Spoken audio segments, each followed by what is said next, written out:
Welcome to our channel. Bridgerton fans, there's a brand new romance series I'm loving you absolutely need to get into right now. Dearest gentle reader, if you have a Max subscription, it's time to stop waiting by the window for Bridgerton Season 4 and get into a new romance series instead. While yes, the next season, which is going to star Benedict and the debut of his love interest, Sophie, has officially been in production since fall. Considering how long it takes to film a season, we're likely looking at a 2026 premiere date for the Netflix show. In the meantime, I just started getting into the TV adaptation of Like Water for Chocolate, and I absolutely recommend it. There have been other shows like Bridgerton before, but this one hits the mark for how beautifully dramatic and epic the forbidden romance at the center of it is. Let me talk about why you need to tune into the new Max series. Like Water for Chocolate is an adaptation of the Mexican novel of the same name by Laura Esquivel, originally Como Agua para Chocolate, and was previously made into a movie in 1992. The Spanish-language series follows a family of women living during the Mexican Revolution in the early 1900s. The story centers on the domineering and single Mama Elena and her three daughters, Rosora, Gertrudis, and Tita. The youngest daughter, Tita, falls in love with a boy named Pedro as a girl, and their bond continues into adulthood, where Pedro decides to ask for Tita's hand in marriage. However, her mother has another fate for her in store: to have Tita remain unmarried and take care of her until she dies. But Mama Elena does want to marry her eldest daughter off. In a heartbreaking decision for the young lovers, Pedro agrees to marry Rosora in an effort to at least be close to his beloved Tita.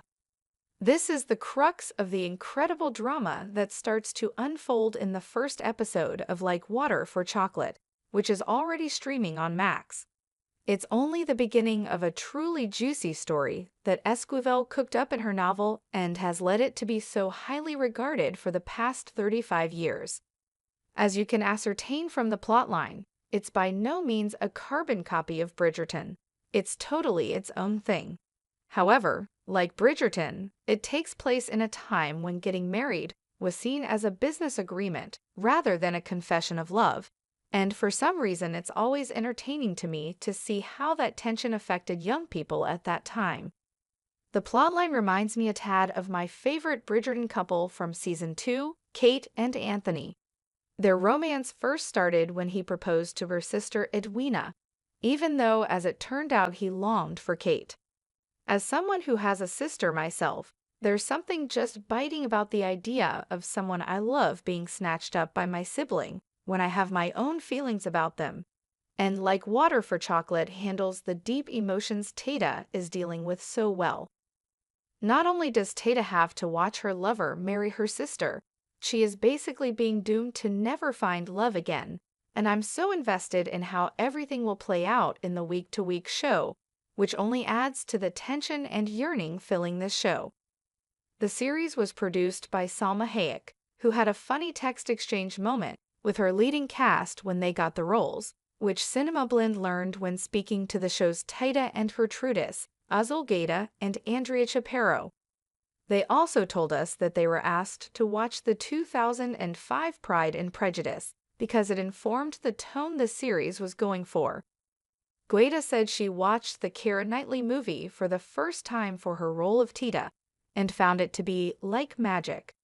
She also called the movie a puzzle piece that informed working on the series for her. Additionally, Like Water for Chocolate reminds me of Greta Gerwig's Little Women movie for other reasons. Obviously, there's the aspect of their being sisters living with their soul mother, and like that movie, I think the sisters all feel true to dynamics of sisters and how difficult it can be when each of them are so different, but being asked to be a certain way to fit into the molds of the society they are in. While Bridgerton has always had a specific whimsy to it, this series has a more brooding quality by comparison.